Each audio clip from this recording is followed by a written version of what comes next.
Olá pessoal, essa é a terceira parte do nosso vídeo desse dia 11 de março sobre raízes pentecostais, que é a continuação da semana passada, que é um assunto bastante extenso, né? Precisaria de mais aulas, mas nós demos uma resumida para que vocês tenham acesso a esse tema tão importante sobre a história do movimento pentecostal. A história dos pentecostais, no sentido moderno da palavra, o seu ponto de partida na escola de Parham começa em Parham e na cidade de Topeka, em Kansas, né? Então nós temos aqui o Parham, que cria, né? Que aluga uma casa e estabelece o seu seminário, e onde um pequeno grupo de alunos vão estudar. E esse pequeno grupo de alunos não somente estudam teologia, como também tem uma vida de oração intensa, né? Eles sobem para a torre da casa, a torre em um estilo oriental, né? Estilo turco, coisa parecida, e eles então sobem para a torre da casa e tem um período de oração. Estudam, um período estudam teologia e outro período de oração. Me faz lembrar do Ibade, Dora Lemos, né? Do esposo do pastor João Rolando Lemos. Ela tinha essa prática.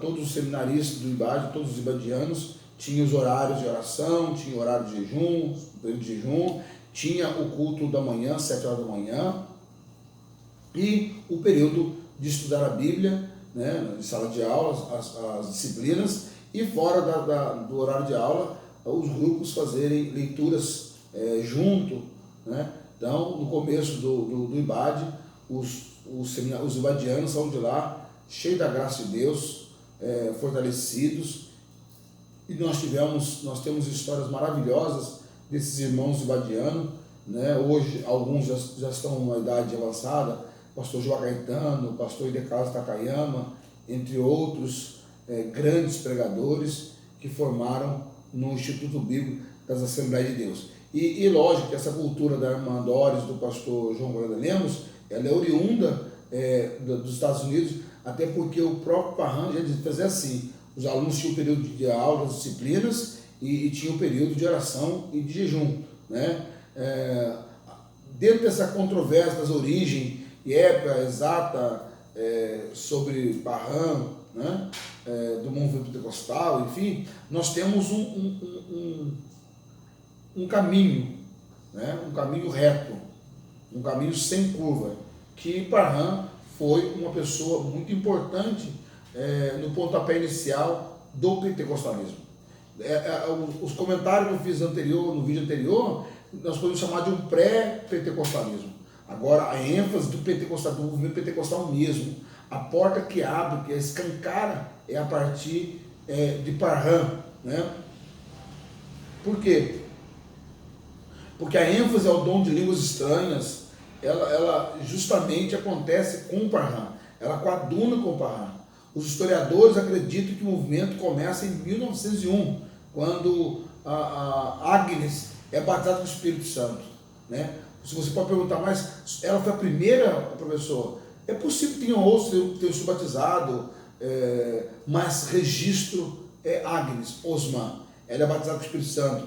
Depois de uma mensagem poderosa para Parham, ela levanta do seu lugar, vai até a frente, ela era uma pregadora, evangelista, e fala assim que acreditava, e pede que Parham coloque a mão sobre ela. Quando ele põe a mão sobre ela, ela começa a falar em mandarim, e diz a história que ela demora 3 dias falando só em mandarim, sem nunca ter estudado numa escola de origem lá da República da China, né? Quando o século XX vira, né? Eclode então em Topeka esse movimento, e aí Parham formula a doutrina de que a língua era a evidência bíblica do batismo do Espírito Santo.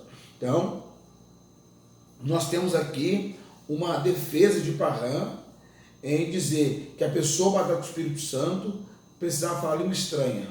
Por quê? Porque as igrejas históricas acreditam que recebem o batismo do Espírito Santo quando são batizados nas águas, quando o ministro ali faz a profissão de fé do batizando do candidato e depois mergulha ele, né?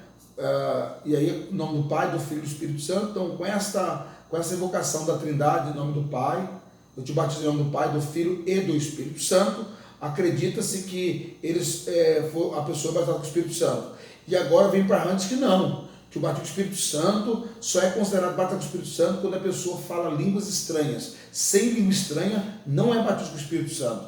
E aí a nossa igreja Assembleia de Deus, ela sempre baseou nisso. É lógico que hoje, nós analisando friamente, com os pés no chão, depois de mais de 100 anos as Assembleias de Deus, nós descobrimos que tem pessoas que é batizada com o Espírito Santo, falam língua estranha aquele dia e depois nunca mais falam língua estranha. Até porque a língua estranha é um dom do Espírito Santo, é um dos dons.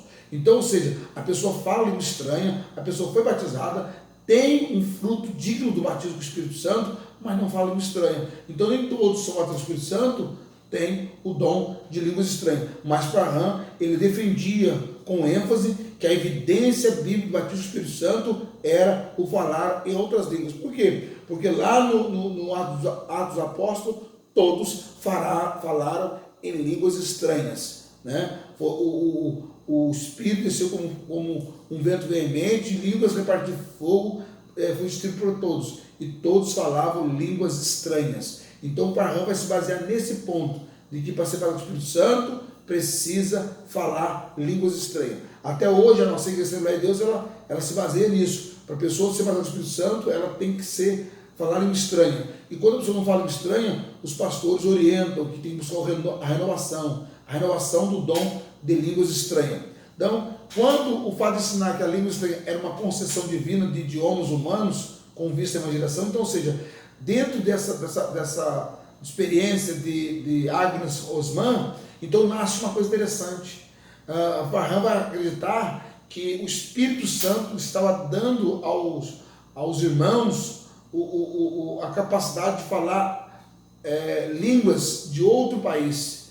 E aí não precisaria entrar numa escola de idiomas, porque a pessoa era batizada com o Espírito Santo, ia para outra cidade, e já para outro país, para outra cultura, e falar o idioma próprio, né? Então ele acredita que essa foi uma ação de Deus de dar os dons espirituais de línguas estranhas, sendo que esse dom de língua estranha era uma língua moderna, conhecida, né? O que é língua moderna? O inglês, o francês, o alemão, o português, o espanhol são chamadas línguas modernas, né? E ele acreditava então que o dom de línguas estranhas era dom de língua estranha das línguas modernas. E aí a pessoa que era enviada para o campo missionário, ela saberia falar a língua, o idioma daquele país. Então ele defendia a ideia de que os missionários não precisariam estudar mais nenhum idioma estrangeiro, uma vez estariam miraculosamente, ou seja, através de um milagre, capacitados por Deus para pregar o evangelho em outras línguas, em qualquer lugar do mundo, né? Deus estava municiando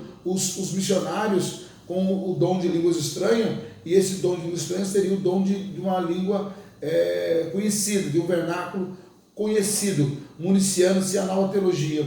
Ele vai implantar um movimento eclesiástico titulado Fé Apostólica, que desencadeia um verdadeiro furacão valista em sua turnê pelo meio dos Estados Unidos, com vista a promover a nova experiência. Então, Abraham, com o batismo de Agnes Osman, e em seguida outros foram batizados com o Espírito Santo nos dias seguidos, porque começaram a subir para a torre do seminário e buscar com mais ênfase, uma vez que a Agnes havia sido batizada no dia anterior. Então Jesus começa a batizar os irmãos com o Espírito Santo.